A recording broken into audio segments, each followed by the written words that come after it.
Hello everyone, this is Alex the Blue Man, and welcome back to another review. And once again, I'm still recovering from my allergy situation, but for today, I want to talk about something that I've been building myself up for, until recently. And that, ladies and gentlemen, is Godzilla 2 King of the Monsters. My number one most anticipated movie of the year. And yes, I've been more excited for this one than Avengers 4. Because, like I said in one of my previous reviews, I've been a Godzilla fan since 4th grade. I enjoyed some of the previous original Godzilla movies, and the 2014 American version that started the Monsterverse, which I just reviewed recently. I have waited 5 years for this moment to come, and now that it has come, does bigger mean better? Or is Ghidorah the lesser of the G-Man's issues? Let's figure it out. So the movie takes place 5 years after the 2014 movie. Most of the film's characters are pretty much gone, and instead we focus on new ones. A broken family of 3 who are caught in the middle of Godzilla's reawakening after his 5-year hibernation to take on his biggest nemesis yet, that is King Ghidorah. Along the way we see 2 more kaijus from his rogues gallery, which are Rodan and Mothra. Wow, that is a lot for me to cover. Where to begin with this? In terms of story, very basic, but does not matter to me because this movie succeeds or even exceeds my expectations. With the aesthetics, the monster fights, and the introductions to more kaiju, or titans, as they're called in the film, both old and new. They are some of the biggest highlights of the movie. How this movie looks aesthetically is amazing and beautiful to look at, especially when it comes to the color blue. And I am called the Blue Man after all. Goosebumps crawl through my skin every time any of the Titans appear on screen, so you know things are going to get messy when they're around, especially in the case of Godzilla himself. He looks so much cooler in this. He looks more muscular and has grown more since his 2014 appearance.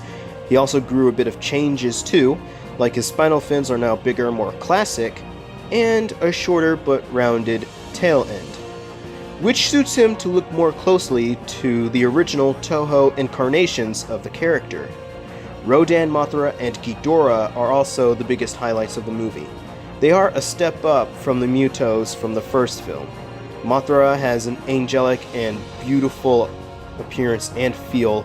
It made me want to shed tears in my eyes every time she is on screen. Rodan is also awesome. There was one moment with him where I swear is an intentional reference to that old 50s film called The Giant Claw. Ghidorah also looks menacing. He moves like a snake. Even one of his tails rattles like one at one time. Each of his heads is a different personality visually shown. The middle one is clearly the alpha head, the right one is the impatient one, and the left one is the calmest and possibly most dumbest. His wings can create storms, which is a cool feature, and very scary the more I think about it. And he has another ability that reminds me of the Hydra from Greek mythology. Another highlight I want to say is the soundtrack. While the first film's soundtrack is pretty good on its own, this one has a more memorable one. It goes from beautiful to majestic to epic. It was all that, especially that ending song, which is on YouTube somewhere. Another positive I will give this is that it's more well balanced between the screen times of the Titans and the human characters. For the most part, that I enjoyed. For the negatives, I can only think of a couple. Some of the human stuff drags on a bit for me, but it doesn't mean the characters are all terrible. Some of them still work for a film like this. It's just 2 of them joke around and it can get annoying. But it still doesn't stop me from enjoying the film. Only one guy annoys me the most, and he made me want to say, "Be quiet already." For the characters themselves, like I said, almost none of the characters from the first film returned here, but the new ones still work for the film, so most of them do not bother me. Firstly, there's the Russell family, Mark, Emma, and their daughter Madison.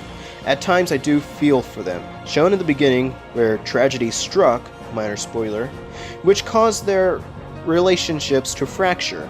So it made me feel for them, especially when they're in front of the dangers of the Titans' battlefield. There's Dr. Serizawa. Both he and his assistant are the only characters to return from the first film. He served more of a purpose here than the first, and it actually made me saddened in a good way. There's this terrorist guy, I'll just call him Jonah, and he just reminds me of that villain from Jurassic World 2, I'll just say that. Two more characters are a nervous quipper and a sarcastic doctor. If you ask me, the sarcastic doctor is more tolerable than the nervous quipper, because one joke from him at the beginning, and I'm already like, you're pathetic, man. You may see this as a pair of exaggerations, but this is truly how I feel. This film succeeds or even exceeds my expectations. I had a big smile on my face. I think it's safe to say that this is the true American Godzilla movie I've been waiting to see, with the 2014 movie being second. Despite the flaws I've pointed out, I am still excited to see where the G-Man himself will go from here, in form of next year's Godzilla vs. Kong. With all that said, I'm going to give Godzilla King of the Monsters a 9.3 out of 10.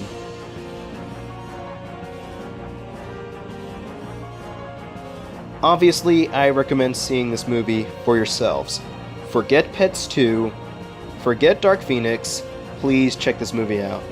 I'm sure you'll enjoy it or even like it. Alright, with the MCU movies and the Monsterverse movies done for now, it is time for me to prepare for my next set of reviews leading up to Spider-Man Far From Home and Toy Story 4. But darn it, I still need to get God of War 4 out of the way. I can't believe it's been months and I still yet to finish it. Hopefully I will by next week.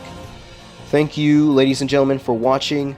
Don't forget to like this video, comment down your thoughts on this movie, and as usual, I hope you all have a great, blurific day.